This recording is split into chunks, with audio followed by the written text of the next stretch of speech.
정원인가요? 내 이름은 종타쿠 오덕이죠. 우리 종대 여러분, 오늘 하루 어떠셨나요? 오늘은 인기 애니메이션 귀면의 칼라에서 최양키 요리이치가 랭코 교조로 전생한 내면 어떻게 될지에 대한 가상 시나리오 오브입니다. 이 영상에는 원작의 스포일러와 개인적인 견해가 있으니 그 점 유의하시길 바랍니다. 大丈夫ですか? 그럼 시작해볼까요? 저번 영상에서는 쿄조로가 아카절 처치에 신주로의 원수를 갖고 유학으로 가는 것까지 전개했었죠. 저번 영상을 보지 않으신 분들은 보고 오신 게 이 영상을 이해하고 즐기는 데 수월하니 보고 오는 것 추천드리고요. 이 가상 시나리오 콘텐츠는 원작의 고증을 처지해가는 매끄러운 진행이 되지 않기 때문에 어느 정도의 설정으로나 능력치 보정은 이해해 주었으면 좋겠습니다. 그럼 오늘의 가상 시나리오 시작하겠습니다. 쿄조로는 다키를 쫓아 다키 유곽으로 들어갔고 미치리 역시 그곳으로 따라 들어갔죠. 쿄조로는 일단 가게 안에 있는 손님들이 휘말리지 않도록 최대한 소란을 피우지 말자고 했고 미치리는 알겠다고 명심하겠다고 했습니다. 그런데 그때 술에 취한 남자들이 미치리를 보고 껄떡거리면서 들러붙었고 미치리는 저는 이곳에서 일하는 사람이 아니에요 라고 외쳤지만 취한 사람들에게는 그런 말이 전해질 리가 없었죠. 그 손님들은 미치리의 팔목을 잡고 자신의 방으로 끌고 들어가려고 했고 미치리는 힘을 써서 꿈쩍도 안 하긴 했지만 여기서 이 남자들을 엎어쳐버리면 큰 소란이 일어나기 때문에 어떻게 해야 하나 당황하고 있었습니다. 그런데 그 순간 쿄조로가 그 남자들을 순식간에 엎어쳐버렸고 미치리는 크게 당황했죠. 쿄조로는 이 여자를 그런 식으로 바라보지 말아라 라고 하며 정색을 했고 술 취한 남자들이 일어나 쿄조로에게 덤벼들자 가차없이 그 남자들을 땅에 꽂아버렸습니다. 미치리에게 함부로 대하는 녀석들은 용서하지 않겠다라고 하며 으름장을 놓는 쿄조로. 미치리는 쿄조로 씨가 나를 위해 이렇게까지 화를 내주시다니 라며 하트뿅뿅이 되었죠. 그런데 그때 어디서 감히 이런 소란을 떠는 거죠? 라는 싸늘한 목소리가 들려왔고 그곳에는 오일 아닌 다키가 서 있었습니다. 쿄조로와 미치리는 다키의 등장에 긴장했고 다키는 이들이 자신을 노리고 온 비살대라는 걸 한눈에 간파했죠. 지난번 무단히 비살대원들을 만나면 시간 끌지 말고 곧바로 죽여버리는 명령을 했었기 때문에 다키는 이 가게에서의 일은 오늘로써 끝이라는 생각을 하며 수많은 사람들의 아픔에도 불구하고 혈기의 모습으로 변해 오비를 알렸습니다. 다키 입장에서는 그냥 이 사람들을 전부 죽여버린 뒤 다른 모습으로 다시 나타나면 된다고 생각했죠. 하지만 쿄조로는 이미 다키와 혈기로 변해 오비를 알리려고 몸에 변화가 생기자마자 공격 범위를 예상했고 오비가 주변 인간들에게 닿기 전에 전부 칼로 베어버렸습니다. 다키는 내가 혈기라는 것을 진작에 간파했던 건가? 라고 하며 놀랐고 곧바로 오빠인 규타로를 불러내야 했죠. 미치리는 두 마리의 상륙 표시가 있는 혈기들을 보자 매우 긴장이 되고 몸이 떨려왔지만 자신이 여자 쪽을 맡을 테니 쿄조로 씨는 남자 쪽을 맡아서 이겨내봐요 라고 기운을 북돋았습니다. 하지만 쿄조로는 나 혼자 이들을 상대하고 있을 테니 일단 너는 이곳에 있는 사람들을 피신시키고 오라고 했죠. 다키와 유타로는 그렇게 놔둘 줄 아느냐고 피해 참여과 오비들을 사방에 날렸는데 쿄조로가 화염의 옵을 사용해 그 공격들을 아슬아슬하게 쳐내며 시간을 벌었습니다. 미치리는 빠르게 손님들을 4-5명씩 어깨에 짊어진 뒤 밖에다가 내보냈고 아무래도 2대1은 쿄조로 씨도 버거울 테니 어서 내가 도와줘야 해 라고 생각했죠. 쿄조로는 규타로 남매를 쉽게 죽일 수 있었지만 부장에게 들어갈 정보에 대해 경계했고 일부러 치열하게 싸운 척을 했습니다. 규타로는 자꾸 한 끗 차이로 자신의 공격을 피해내는 쿄조를 보고 열이 받았고 자신의 최대 출력의 공격과 더불어 다키의 최대 출력의 공격을 거부섰죠. 하지만 그 역시도 아슬아슬하게 받아쳐버린 상황. 그때 미치리가 주변의 사람들을 전부 밖으로 내보낸 뒤 쿄조를 도우러 왔고 쿄조는 미치리에게 각자 한 마리씩 상대하자고 하며 그들에게 뛰어들었습니다. 미치리는 사랑의 옵을 사용해 다키 오비들을 잘라내며 막강한 파워를 보여줬고 다키는 저 여자는 주도 아닌 것 같은데 이렇게 강한 힘을 가지고 있느냐며 당황했죠. 쿄조로는 미치리가 다키를 압박할 정도의 실력을 갖춘 걸 확인하자 이제 슬슬 이들을 퇴치해도 되겠다는 생각을 했고 규타로에게 해의 호흡을 사용해 몸 이곳저곳을 변하기 시작했습니다. 그러면서 규타로의 몸을 칼자루로 쳐내 다키가 있는 쪽으로 날려버렸고 규타로와 다키가 부딪히자 그 순간 쿄조로가 그 둘의 목을 일격에 잘라내버렸죠. 규타로는 소멸을 가며 우연이겠지? 어떻게 우리 남매 퇴치법을 알고 있는 거지?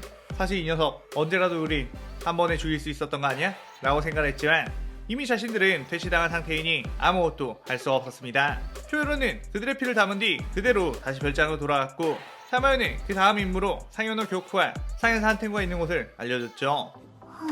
쿄조로는 교쿠와 한텐구도 무리 없이 규타로 남매를 잡은 것처럼 적절한 공방전을 펼치다가 끝내 퇴치를 했고 그 피를 타마요에게 건네주었습니다. 타마요는 쿄조로에게 정말 훌륭하다며 이제 상현이 도움할 피 정도만 가지고 온다면 무잔을 약체화시키고 네즈코를 인간으로 되돌릴 수 있는 약을 만들 수 있다고 했고 도우마가 거주하고 있는 만세극락교의 정보와 위치를 쿄조로에게 알려주게 되었죠. 쿄조로는 이제 얼마 남지 않았다는 것에 곧바로 만세극락교를 찾아가게 되었고 미치리 역시 그곳으로 함께하게 되었습니다. 그런데 그곳에 도달하게 되자 낯익은 귀기를 느낄 수가 있었고 방문을 열자 상현이 코쿠시보와 옆에 상현이 도우마가 함께 있었죠. 쿄조로는 코쿠시보를 보자마자 마음에 엄청난 동요가 일어났습니다. 코쿠시보는 이 녀석이 요즘 상현들을 하나하나 격파하고 있다던 그 검사로구나, 만나보고 싶었다 라고 했죠. 쿄조로는 코쿠시보와 도우마가 있다면 미치리가 싸움에 휘말려들었을 때 위험할 수도 있다는 생각에 미치리에게 너는 일단 다른 곳으로 피해 있으라고 했습니다. 그런데 그때 코쿠시보가 순간적으로 달의 호흡을 사용해 빠르게 쿄조로를 공격했고 쿄조로는 강력한 그의 공격을 칼로 막았지만 몸이 저릿하게 충격이 오는 걸 느꼈죠. 쿄조로는 코쿠시보를 보고 예전에 싸웠을 때는 이 정도의 힘을 가지고 있진 않았지만 수백 년 동안 엄청나게 많이 성장했구나 라고 생각했습니다. 코쿠시보는 늙은 요리이치에게 패배한 이후 미친듯이 검술에 집착을 하며 강자들을 잡아먹었고 예전과는 차원이 다른 전투력을 가지게 된 것이었죠. 쿄조로는 화염의 호흡을 시작한 뒤에 코쿠시보에 뛰어들어 공격을 날렸고 코쿠시보는 그 공격들을 쉽게 막아내며 날카로운 반격까지 했습니다. 화염의 호흡이라 예전부터 염주들은 강했지. 특히 이 녀석은 초대 염주인 킨주라 똑 닮았구나. 내가 귀살대에 있었을 때는 킨주로가 나보다 훨씬 더 강한 검술을 구사했지만 혈기가 된 이후에 내가 그를 죽이게 되면서 내 검술이 화염의 호흡보다 강하다는 걸 증명해냈다 라고 했죠. 그 쿄조로는 자신과 친했던 킨주로가 코쿠시보에게 당해 죽었다는 것을 처음 듣게 되었고 자신의 전생에 사사로운 정 때문에 완벽하게 끝장을 내지 못해 코쿠시보에게 많은 이들이 희생당했다는 것에 크나큰 책임감을 느끼게 되었습니다. 그러다 쿄조로는 화염의 호흡이 아닌 해의 호흡을 하기 시작했고 코쿠시보는 저건 요리체? 라고 하며 당황했죠. 그렇게 코쿠시보가 상황을 생각하려고 하는 찰나에 코쿠시보의 검이 자신의 목까지 다가왔고 코쿠시보는 아슬아슬하게 피해내며 뒤로 빠졌습니다. 코쿠시보는 어쩐지 쿄조로에게서 예전에 받았던 요리치의 공포감이 느껴졌고 이거 전력을 내지 않으면 위험할지도 모르겠다며 내비치는 세계로 쿄조로의 몸을 꿰뚫어봤죠. 그러다 더더욱 강렬하게 느껴지는 태양의 기운, 마치 요리치에게서 뿜어져 나오던 특유의 기운이 자꾸만 느껴지며 불쾌함이 커졌습니다. 코쿠시보는 저자를 내 검술로 베어내어 그동안 담겨져 있던 열등감을 모두 해소해버리라 다짐했고 달의 호흡 참격을 수없이 쿄조로에게 날렸죠. 쿄조로는 해의 호흡을 사용해 그 참격들을 전부 맞받아쳤는데 근처에서 도우마와 미치리가 싸우고 있는 소리와 함께 미치리의 몸에 많은 상처가 생기고 있다는 것을 보게 되었습니다. 자신이 코쿠시보를 상대하고 있을 때 도우마가 미치리를 쫓아가 공격했고 미치리는 도우마에게 상대가 전혀 되지 않는 상태였죠. 쿄조로는 어느 정도 조바심이 일어났고 코쿠시보를 계속 상대했다가는 미치리가 먼저 죽을 수도 있다는 생각에 코쿠시보에게서 등을 보이고 도우마를 향해 뛰어갔습니다. 도우마는 미치리가 자신의 얼음 혈기술에 발이 묶여 움직일 수 없는 상태가 되자 마무리를 하기 위해 미치리에게 얼음창을 소환해 날렸죠. 미치리는 저건 피할 수 없다며 눈을 질끈 감았는데 그 순간 쿄조로가 그 얼음창들을 쳐내며 빠르게 앞으로 나아갔고 도우마의 사지를 잘라버렸습니다. 도우마는 이 녀석은 코쿠시보 씨가 상대하고 있던 게 아닌가? 어떻게 이곳까지? 설마 코쿠시보 씨가 진 건가?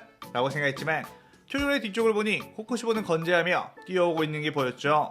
코쿠시보는 자신에게 등을 보인 쿄조로에게 곧바로 참격을 날렸고 쿄조로는 그게 날아오든 말든 도우마에 대한 공격을 강행하며 도우마의 목을 날려버렸습니다. 그와 동시에 쿄조로는 코쿠시보의 참격을 맞고 바닥에 쓰러졌죠. 미치리는 저 때문에 쿄조로 씨가 라고 하며 울먹였고 코쿠시보는 이 얼마나 한심한 꼴이냐며 너의 기준에서는 저 여자를 살리기 위해 택한 방법이었겠지만 이로써 너는 나에게 더더욱 죽임을 당할 확률만 높아졌고 결국엔 네 녀석이 죽으면 이 여자도 당연스레 죽게 될 텐데 생각이 짧았구나 라고 했습니다. 그러다 쿄조로는 겨우겨우 몸을 일으키며 이게 배인다는 감각인가? 그렇게 유쾌하진 않군. 그래도 한 번쯤은 이런 경험도 해보고 싶었지. 저번 생에서는 단 한 번도 상처를 입어본 적이 없었으니 말이야 라고 했죠. 그러면서 미치리에게 걱정 마라. 나는 아무도 죽지 않고 승리할 수 있는 방법을 선택한 거니까 이라고 하며 해의 호흡을 시전했습니다. 그래야 코쿠시보는 여자 앞이라고 허풍을 떠는 건가? 그 희망을 절망으로 바꿔주지 라고 하며 달의 호흡 참격을 무순히 날렸죠. 그러다 쿄조로는 거대한 해의 호흡 참격 하나로 그 참격들을 상실시켜버렸고 코쿠시보의 눈이 쫓아갈 수 없는 수준의 스피드로 코쿠시보에게 다가가 몸을 베어버렸습니다. 코쿠시보는 어떻게 인간이 이런 몸놀림을 가질 수 있는 거지? 라며 당황했는데 쿄조로는 지금까지 싸울 때 항상 마음이 평안한 상태로 침착함을 유지하면서 싸웠지만 처음으로 맛보는 몸의 고통으로 인해 아드레날린이 크게 분비되었고 그로 인해 신체 능력을 더욱 끌어올릴 수 있었던 거였죠. 애초에 신의 재능을 가지고 태어난 이가 투지까지 불태우는 상황. 쿄조로의 해외옥 검술은 코쿠시보의 팔다리를 쉽게 날려버렸고 쿄조로의 칼은 혁도로 붉게 물든 상태였기에 몸의 재생 역시 쉽게 되지 않았습니다. 코쿠시보는 이런 수준의 인간이 요리치 말고 또 있었다니 빌어먹을 재능들 이러면서 부들거리며 분노를 폭발시켰고 이렇게 무너질 수 없다는 생각과 함께 몸을 괴물의 모습으로 변화시키게 되었죠. 너무나도 흉측하게 변해버린 코쿠시보. 쿄로는 그 모습을 보면서 어쩌다 이렇게까지 취해질 수 있느냐며 형님 이제 그만하시죠 라고 말했습니다. 그 말을 듣자 코쿠시보는 쿄로의 얼굴에서 요리이치의 얼굴이 오버랩되었고 그 잊고 싶던 얼굴이 왜 또 생각이 나는 거냐며 전부 다 박살내주겠다며 길길이 날뛰었죠. 그러자 쿄로는 더 이상 형이 취해지는 걸 지켜볼 수 없다고 이제 혈기의 삶에서 해방시켜주겠다고 하며 해외 호흡을 시전했고 그대로 뛰어간 코쿠시보의 몸과 목을 순식간에 베어버렸습니다. 그렇게 목이 날아가며 몸이 붕괴해가는 코쿠시보. 쿄로를 보자 어쩐지 쿄조의 몸 안에 있는 요리이치의 영혼이 느껴지게 되었고 코쿠시보는 아 그래 너였구나 요리이치, 나를 뵐 수 있었던 게 너여서 다행이다 라고 하며 소멸했죠. 그때 코쿠시보가 흘린 피를 타마의 고양이가 담은 뒤 슥 사라졌고 쿄조는 이제 네즈코를 인간으로 되돌린 뒤 부자만 죽이면 되겠다고 생각하며 별장으로 돌아갔습니다. 코쿠시보와 도망의 싸움 끝에 몸에 상처를 얻게 된 미치리와 큐즈로. 그런데 멀리서부터 별장에서는 엄청난 소동이 일어난 것처럼 담장이 무너졌고 이게 무슨 일인가 황급하게 뛰어갔죠. 그러자 그곳에는 피투성이가 된 오바나이가 있었고 그 앞에는 엄청난 기기를 가지게 된 타마요와 유시로가 있었습니다. 큐즈로는 오바나이에게 이게 무슨 일이냐고 물었고 오바나이는 역시 혈기 녀석들은 신용해선 안 되는 거였다니까 큐즈로 이 녀석이 책임져라 라고 하며 쓰러지며 이 시나리오 5부가 끝이 나게 되죠. 그동안에 전형적인 방식과는 다르게 타마요에 흑화하는 반절 넣어 마무리해봤는데 재밌게 보셨으면 좋겠네요. 다음 시나리오가 마지막 부가 될 것 같으니 많은 기대 부탁드리고 오늘의 가상 시나리오에 대한 감상평 많이 남겨주세요. 오늘 영상 즐겁게 보셨다면 구독, 좋아요, 알림 설정 누르는 거 잊지 마시고요. 그럼 오늘은 이만 사요나라.さようなら。